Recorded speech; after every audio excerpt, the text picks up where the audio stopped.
bit of a cold yesterday. And he texted me last night and he said, Celeste, I think I need a little, like a day. So he's probably at home watching.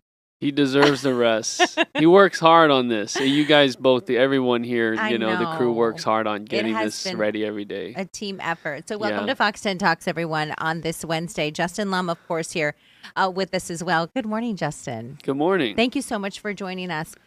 Before we get to, of course, some of the big topics, you have a big investigation that you have running this evening. Yeah. We want to say good morning to everyone in our chat box this morning. And let's take a look at our poll question this morning as well. Oh, there goes my YouTube. I'm so sorry. Let me put the volume down on this because I'm listening to all of you and watching you here in the chat box. So here's our poll question this morning. Fox 10 Talks poll question of the day. The U.S. streaming market nears $17 billion in ad revenue so far just this year. So what is your go-to streaming service? Below are the top 4 streaming services in America. And we may read your responses during our February 5th live show. So right now, Netflix and Amazon Prime both tying at 38%. What about you, Justin? I'm not surprised by this so far. Yeah, I'm definitely primarily a Netflix user, and then probably Hulu, and then Prime. Yeah. Netflix has everything. I mean, for family, for yourself, to binge watch. What are you binging right now? Inquiring minds want to know. Right now, I am trying to catch up on the O.J. Simpson documentary. Oh, that's right. Yeah, but it's just really heavy. It's a lot. It's really well done, just judging from episode 1. But I still have to get through that, and then coming up soon is Love Is Blind is back. Oh, look at you! So that's you something gotta have that mix. Yeah, I did not think I'd be watching Love Is Blind like I have in the past few years, but definitely that's something that me and my wife, watch and binge on. Yeah, in the chat box, chime in and let us know what you're binging on right now on whatever streaming service you may be watching. I'm glad you mentioned the O.J. Simpson, new one because it was funny. Gary and I were out to dinner with some friends on Saturday, and they said we were watching this O.J. Simpson new documentary or docuseries, I guess you can call it. And we thought, what's so different about this one? Because we've seen some of the others. Mm-hmm. Well, this one is so much more graphic. Yeah. Judging from episode 1, it's definitely going to be... It's not easy to watch. And then just trying to go through all the evidence that was gathered and not gathered, and what led to, what was like the trial of the century. I mean, I was a young... kid at the time, but now it's such a part of history, American history. Where were you when? Do you remember? What year exactly was this? Oh, it has to in mid 90s, maybe, right? Mid to late 90s. Yeah, I was a kid. I wasn't. But just seeing the history, it's so cool to see all the archived news footage and just what the mood was like and how things were back then. I think it's interesting, too, to kind of get your take on it because you're covering these big investigations that, of course, we're going to chat about in just a quick moment, the one that is airing tonight. But you mentioned this. There was testimony that was not included in the O.J. Simpson trial. And initially, you didn't know that. But with this news docuseries that was just released, you realize that there was like a woman in the a neighbor who witnessed or heard something that happened, and she got paid for her interview. I forgot what outlet it was, and so they deemed her as a witness, not credible. Yeah, well, it's just fascinating stuff to get these perspectives now, years later, and to see that witness on the street now and kind of flash back to when things were going on at the time. But I think, overall with streaming services, getting back to that, like Netflix has mastered that, especially with true crime documentaries in the documentary category. So definitely stuff that I like to pick from and try to take ideas for the things that we do in our long form storytelling. Absolutely. You've done a great job on it, by the way. Thank you. Yeah, absolutely. I just want to give a quick shout out to some of our folks on the chat box. We have KDJW5 says Tubi, Pluto TV, and Freevee are 3 of the ones that he watches. And I know Ron is watching this morning because I know Ron. Hello, my friend. And lots of you are wishing you well and hoping that you get better quickly. I'm going to go ahead and play the promo of this big investigation that you have coming up and you've been working on for, some time. Let's do And it. I believe, let's go ahead and see if, let's roll it hot. Tonight at 9, a chilling discovery leads to the arrest of a tech CEO. In total, all 87 files depicted children under the age of 15. This man, a member of a secretive Christian church that is at the center of an FBI investigation. They stay in the members' homes, sometimes even in the same bedrooms as the children. And multiple former members allege the problem could be much worse. They have had unprecedented access to children. Fox 10 investigates tonight at 9. Amazing.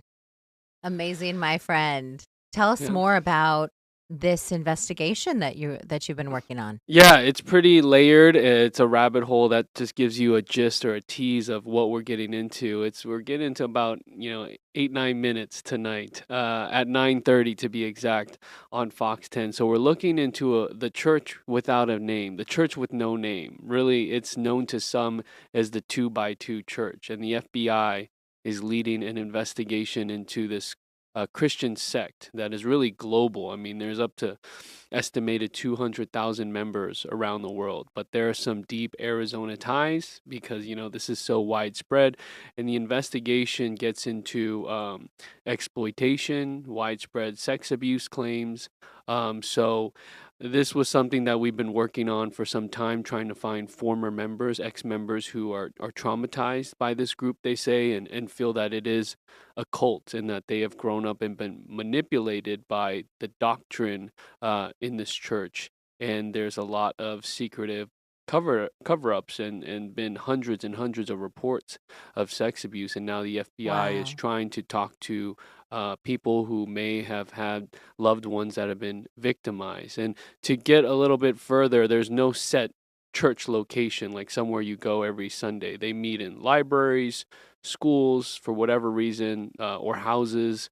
They don't meet in one set place. And the 2x2 term comes from the members that are called ministers, workers. They go in pairs and stay at people's homes, and they give up their worldly belongings. They don't marry, and that's where these allegations come from, is that for decades, so many years, they've been staying at people's homes and had access to children. And that's not saying that every one of them are accused of it, but that's where this stems from, is this system, and we're going to dive into that tonight. When you uncover some of these stories and kind of dig deeper into the details, you've seen and read some pretty ugly stuff because through these investigations, they're not pretty. Does anything ever surprise you? Do you kind of take a step back and go, whoa? Or, when you're reading, I know that some of the information, the details you read in some of the police reports and the casework that we're not always able to air it, and we can't release some of the details. What are your thoughts on? Yeah, we come across some stories where the nature and details are too graphic, but I still get surprised at things that I read or study or research. Every story, I feel like it's a case by case basis, and you give it a look with fresh eyes. Sometimes you're not as surprised, and we witness the documentation of some terrible acts, in society, and it's just our job to shed light on it while also trying to provide a voice to the people that are impacted. So, how do you hear about some of these stories? A lot of the times, I would say we get tips through phone calls, emails, and you get a lot. So that's a challenge. You'd like to be able to, vet them all, talk to everyone, get their story, and figure it out and see if it's something legitimate. But yeah, a lot of times it's word of mouth. And being here for a long enough time now, getting messages personally and tips like that. And sometimes it's just, one story leads to a whole other story through public records and things like that. So a variety of ways. But I think sometimes the best is just getting it straight from a source, and then you being able to take the clues and run with it. Because you're kind of a one-man operation, so to say. I mean, in the newsroom, we work as a team to put things together, but you get the info, and you're the one that's digging through the details. Yeah, well, I will say that our special projects executive producer, George Obi, he's right there next to me in the newsroom, and we get these emails and these tips, or we're both looking at something at the same time. So it's that teamwork as well. And then once it gets to the reporting and the interviews, obviously that's where I run with the ball and take it, and then we collaborate further from there. But yeah, it definitely more brains are better than one. Somebody to at least bounce those ideas off of, right?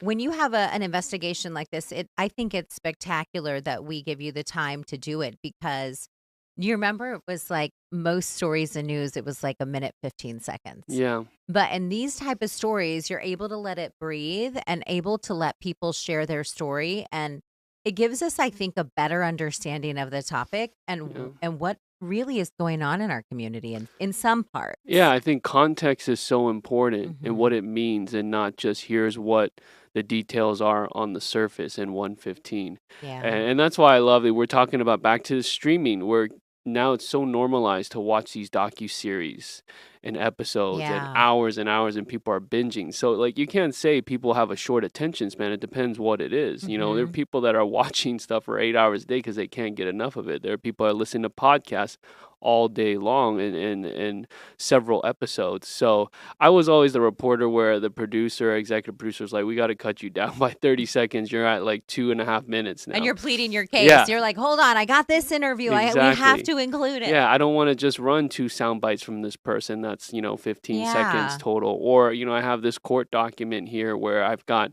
that's adding an extra 20 seconds. So that was always my challenge. And that's why, I'm glad now that I can go longer and, do stuff that's, really meaningful and impactful. And that's not to say that our traditional minute and 20 stories aren't. It's just that, there's a lot of layers. In this case, just to bring back to this 2x2 church, the guy that we're covering, he's a member and a CEO of a tech company who's now in prison for 120 years for sexual exploitation of a minor. And he is, many sources confirm, he was a member of this church. So we talked to the Maricopa County Attorney's Office about his case. So that's another layer to this report. Okay, and we'll talk about that in a quick moment. But first, I want to get your thoughts on the mystery camera this morning. And this is for all of you in the chat box as well. We don't want to forego the mystery camera here this morning. Take a quick glance, and we're going to take a quick break, 2 minutes.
the Ferris wheel. Yeah, welcome back, everyone. We were just kind of looking at this cityscape. This is our mystery camera here on Fox 10 Talks. Welcome back.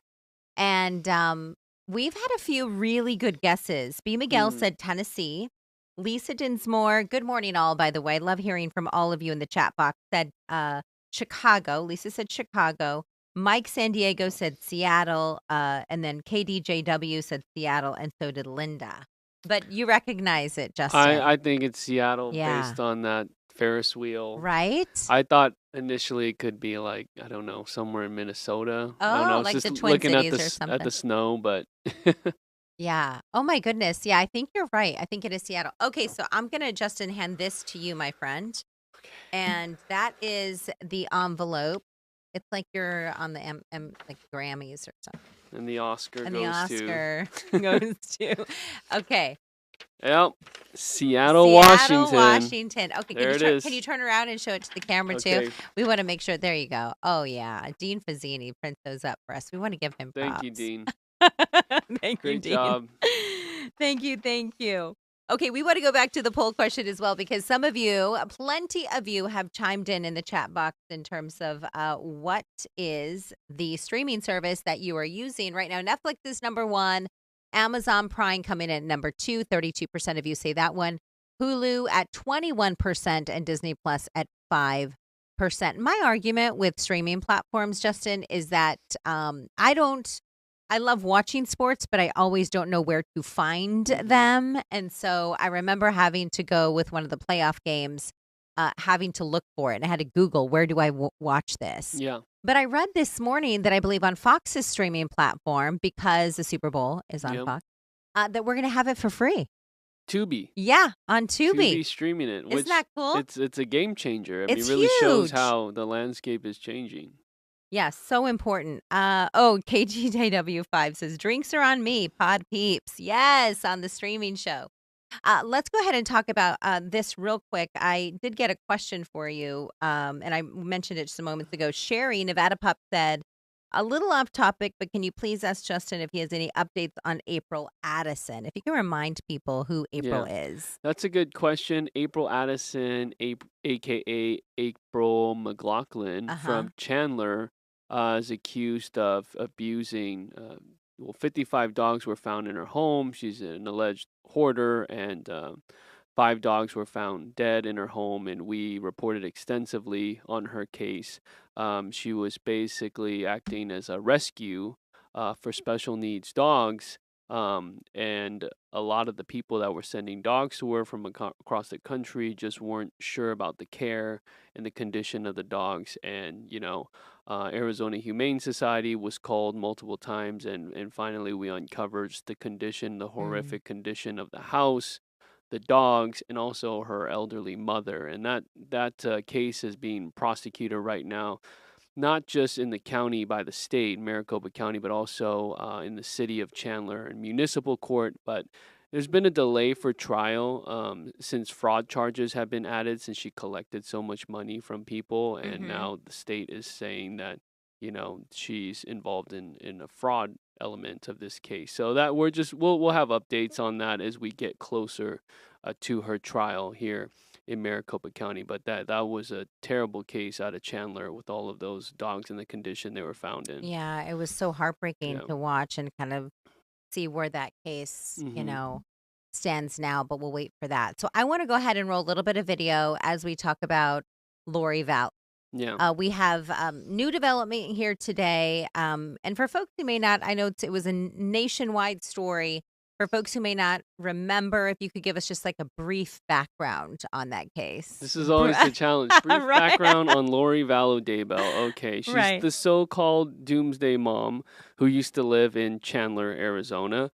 A convicted child killer in Idaho killed her 2 youngest children and conspired in the murder of her boyfriend's wife, Tammy Daybell. Chad Daybell is now her husband and is now been sentenced to death for the same crimes, and she has 2 trials back to back here for the murder conspiracy in the death of her 4th husband, Charles Vallow, and in the attempted shooting of her ex-nephew-in-law, Brandon Boudreaux. court documents and what we found on trial is that she believed she was a goddess and translated being and was going to um, lead the people, the chosen 144,000 into the end times.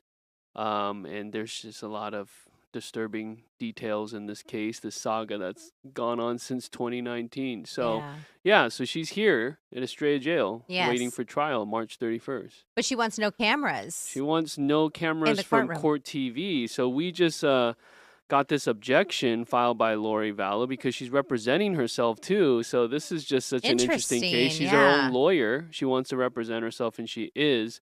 And so Court TV wants to cover the trial and have a live stream and all that. And she objected, and she says that Lori Daybell and her husband, Chad Daybell, are in the commercial for Court TV, and that commercial runs constantly throughout the day and has falsely characterized, libeled, and slandered the defendants.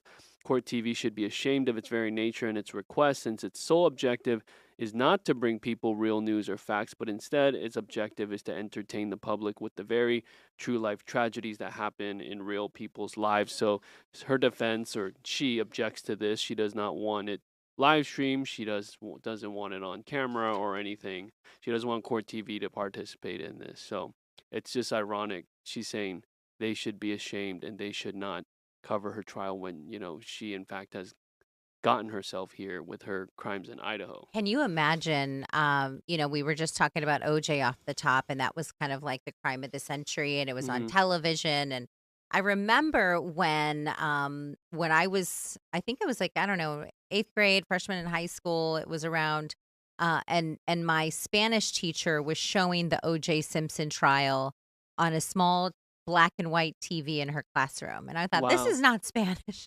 Black and white. Yeah, it was like a small little TV, Senora Garcia. And so but I thought, oh my goodness, this is almost, when you think about cameras in a courtroom, it does take that court case to another level. Yeah. I think they had Goldman's family in the O.J. Simpson case talked about how that really led the prosecutors and the defenders, to try to, the attorneys on both sides, to just play to the cameras, which completely changes it in a way. Yeah, it's what interesting. What are your thoughts on that? It depends on the amount of cameras, right? And how those cameras are used and how now this trial coverage is produced. I think it's important to have cameras and to be transparent and to show how the justice system works. But obviously, like with technology and live streaming, it has taken it to another level. I mean, you look at Johnny Depp and Amber Heard. True. And how that took its own evolution and how it changed people's perception and how, the public will basically be that jury out on social media. So it does develop and evolve. But in Lori's last trial, just for context, in Idaho, there was no cameras allowed. We had to sit there and tweet everything out and then wait at the end of the day for audio. So it went real old school, but it created such a demand for information because people couldn't see everything. You bring up a good point with the Johnny Depp and Amber Heard trial, because you got to see their face. So it's not just that the words that we speak are important and what we say is important, but our body language sometimes can either, enforce what you're saying, or it can go against what you're saying and share something different, which in some ways you can kind of see how cameras in the courtroom, as you mentioned, would be important to revealing those type of things. Yeah, and with that case, we saw streamers, TikTokers live streaming the trial on their YouTube channels and literally reacting to it live, and they have their own following joining in on the comments, much like we're doing right now. And what we did here with the Chad Daybell trial in Idaho, it was a Zoom live stream, and I was basically narrating what was going on with the people following and breaking things down. So you had a lot of instant reaction. So I think we've seen the trial broadcast phase has just accelerated to where we are now, where there's a real hunger for people to see how it plays out, how the prosecution and defense present their arguments, what witnesses have to say, seeing the evidence and watching it all unfold. I think there's such an interest there. There is really. Huge. So we've got some questions in the chat box. One of them is from Linda. She says, well, actually, she said, feel better, Ron, because I know Ron's watching this morning. And she said she was working on some history yesterday, so she missed the stream. I don't remember. Louis asked about the name of the OJ show. I don't remember what it is, the new one. But do you remember by chance? I don't can't either. think of it right now. If you do a search on Netflix, it'll tell you. It's the #1 in-demand show Yeah. on the streaming service. But some of the folks are kind of sharing here some of their thoughts on streaming services. Let me go ahead and throw that poll question up one more time as we kind of get your final thoughts on this poll question. Thank you all for joining us, by the way. Ron is healing at home, and he probably will be back tomorrow, by the way. Here is your question. The U.S. streaming market near $17 billion in ad revenue. So what is your go-to streaming service? These are the 4: Hulu, Netflix, Amazon Prime, Disney Plus. These are the top 4 in America. There's actually, I was doing a little search, Justin. I was like, how many streaming services are out there? There's more than 200 streaming services. Yeah, there's so many. And some of these I've never even heard of, but of course you have like classics like the Hallmark Channel. I think all these networks, all these channels are finding a way to stream. I mean, you know what should be up there is Fox Local. That's right. Fox Local is app. a streaming service. That's going to be one of the top ones in the country very, very soon. And you guys at home should be using that to watch, our stories, our digital exclusives, and Fox 10 Talks. You could use that, to stream you right now, and then you can get on your YouTube app and still be in the comment box. Well, and that's where we are right now, right? Everybody's kind of chiming in. Louis Gonzalez, thank you for joining us. Have a great day. We appreciate you. And we're going to leave this poll question up for you right now because this little blackboard here kind of shut down. But thank you so much, Justin, for coming in. We appreciate it. What time does your investigation air tonight? It will air tonight at 9, but for exact details, 9:30. 9:30. Yeah, that's the slot that we take. Yeah, and with it's our like long story. You said 8 to 9 minutes, right? Yeah. I don't like to give it away, and I don't want it to be intimidating, overwhelming, but it's a lot packed in there. Yeah. And I hope people not just enjoy it, but come away learning a lot about this subject. So tune in exactly at 9:30 for that. And then if folks want to catch you on social, you have a handle? Yeah, Instagram, JLumFox10, same thing for X, and then, Facebook, you can just type in my name and find me. I'm all over there, so. All right. Thanks for joining us. Thank you.